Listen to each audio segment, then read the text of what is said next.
Here's Patrick smashing Mr. Krabs' computer. Here's Patrick eating SpongeBob's house. Here's Patrick exploding chocolate. This pink menace has destroyed homes, businesses, and public trust on a daily basis. But how much damage has this sea star really done? Like in actual dollars?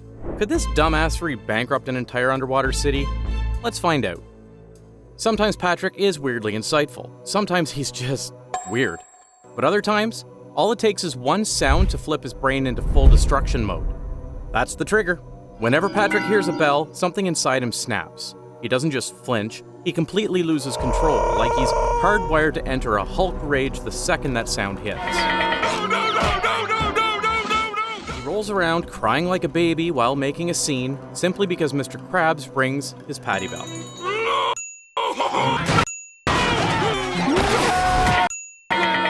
And apparently this isn't just random, it's a trauma. Turns out his parents used to ring a bell when it was bath time. And like everything else in Patrick's life, that didn't go well. So what does Krabs do with this deeply emotional trigger? Turning Patrick into a weapon, obviously.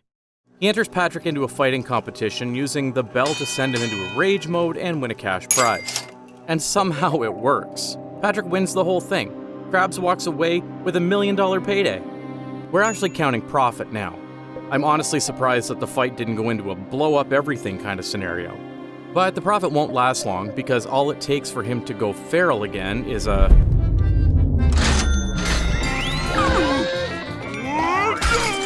Slamming onto the trophy didn't count, because basically the trophy belongs to him.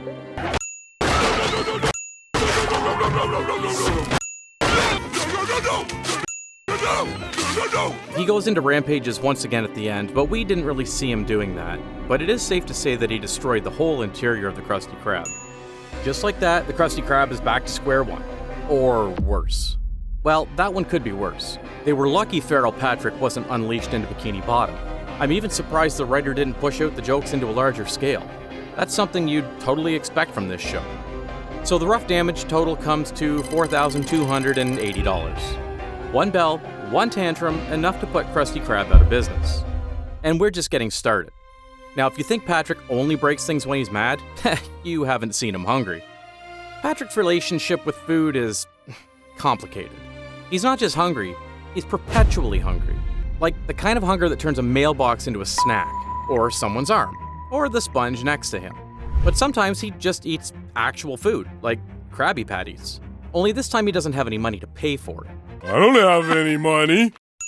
So Krabs puts him onto doing chores to cover his tab, which goes as well as you'd expect it to. And the cherry on top, he blows up the whole restaurant.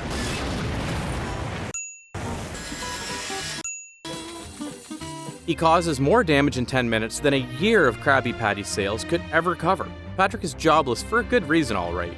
The guy basically eats and explodes everything he touches at Krusty Krab.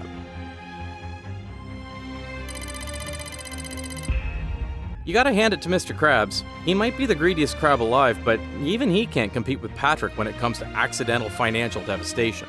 And speaking about food, there are also times when Patrick eats a massive ball of used gums. You know, the one he gave to SpongeBob for Best Friends Day exchange? Seconds later, surprise, he hiccups. And every hiccup launches a projectile wad of half-digested, gooey gum across town. Ha, yikes. Cleanup crews were called in, sanitation workers had to scrub half the city, and nothing sticks to coral quite like chewed gum. Just for reference, San Francisco once spent $75,000 to remove gum from a popular transit stop, and that was for one block. Bikini Bottom? We're looking at a full sweep of the commercial district. So yeah, $500,000 in cleanup and sanitation isn't just fair, it's generous.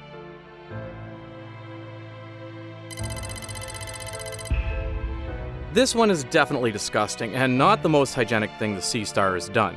But then again, he's not known for cleanliness like SpongeBob. That looks good to me. Don't wash your hands, Patrick. Never have, never will. Ironically, for someone known mostly for breaking things, Patrick's damage often comes from good intentions. He's not trying to be a menace, he's just terrible at execution. Take the Great Patty Caper, for example. He tries to help stop a train, but ends up breaking the brake lever. Next thing you know, they slam through the Bikini Bottom train depot. You'd think someone would stop him there, but no, Patrick then fiddles with the throttle lever too. Because if you're going to ruin the brakes, why not also ruin the acceleration? Oh, and the train engine? Gone. Destroyed. And not just scuffed, we're talking complete locomotive loss. At this point, someone should really stop letting him touch heavy machinery. But no, there's more. Sometimes Patrick causes mayhem just trying to save someone. In Tunnel of Glove, SpongeBob and Pearl end up trapped inside a malfunctioning ride at Tunnel Glove World, a sort of underwater Disneyland, only if Disneyland had fewer safety codes. And Patrick? He does what a real friend would do. He rushes in to help, which would be heartwarming if he didn't immediately start messing with a power plant. I'll free you from your shackles! And flushing down stuff where you shouldn't.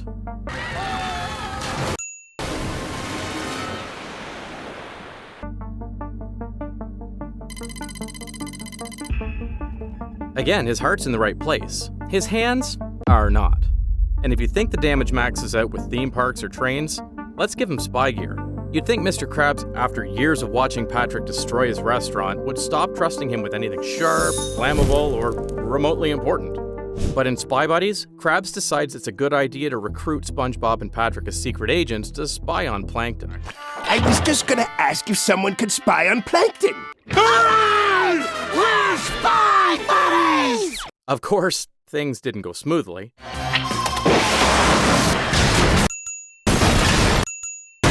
Okay, that part actually went smoothly. Click smokescreen, shield. Self-destruct! He also wreaks havoc with his laser pants later in the chum bucket.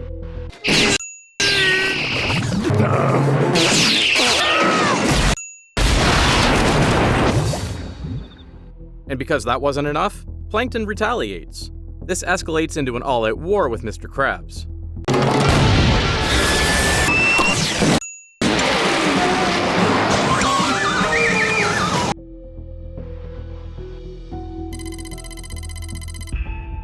And they're destroying Krusty Krabs again.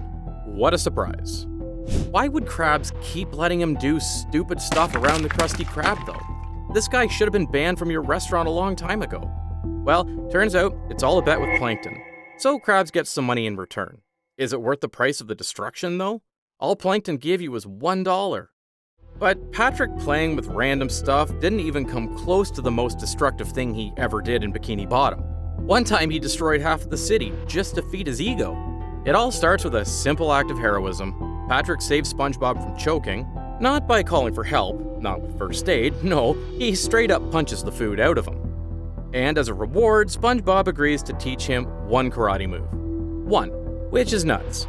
Considering Patrick, it's like giving a toddler a jackhammer. No, SpongeBob, he's not a karate genius, he's a destructive genius. Barnacles! Takes a few tries. I'm not gonna count that, since technically it's a wreckage and counts as trash. Yeah, of course you're gonna come to Krusty Krab. What are you doing in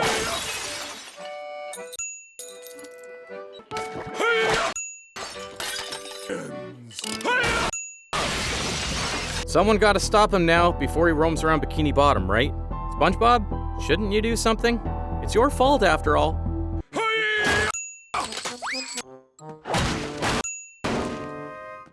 You want a bite? No! It's more fun. There's a mad chopper on the loose! that chopper? Too late, SpongeBob. You had one job. I win!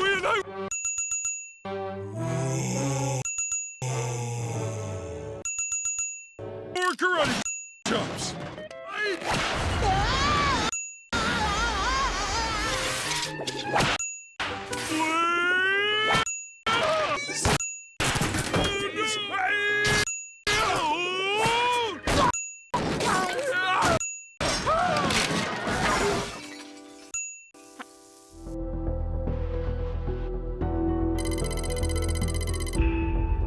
one karate move, one promise, half a city.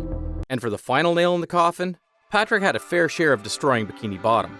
Out of trivial stuff. Remember Wormy, Sandy's small caterpillar pet? One time Sandy leaves town for the day and asks SpongeBob and Patrick to pet sit her various critters. They meet Wormy, her adorable tiny caterpillar, and immediately fall in love. They play games. It's wholesome, sweet, peaceful. But the next morning, Wormy transforms into a butterfly, because that's how caterpillars work. Now here's where things go wrong, spectacularly wrong. Instead of recognizing this as a natural metamorphosis, Patrick and SpongeBob assume the butterfly is a monster from another dimension. Not exaggerating, they scream, panic, and literally run for their lives. What is that thing? Their panic spreads fast. Within minutes, the entire town believes they're under attack. Run, everybody, run! Monster! Stores close, streets become feral, people abandon home just to run away from a butterfly. Let's talk real-world panic events. A citywide false alarm, even without actual damage, can cost tens of millions. But here, there's property damage, infrastructure collapse, and widespread fire. And that's a low-end estimate for a full shutdown of Bikini Bottom's downtown core. We're talking major destruction sparked by pure confusion. In Patrick's defense, the close-up of the butterfly was kinda terrifying, but still, not a great day for Bikini Bottom's budget.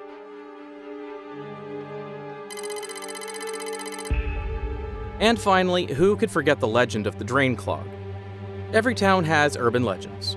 Some have haunted houses, others have ghost ships. Bikini Bottom has the main drain, a literal plug at the bottom of the ocean that, if pulled, could supposedly flush the entire sea. Seems too ridiculous to be real, right? Yeah, guess what? They found it. Not only do they find it, but they almost pull it out, just for fun, like it's a stuck lid on a jar of pickles. Fortunately, crabs and plankton stopped them from doing so. Turns out the kids from the tails are both little crabs and plankton.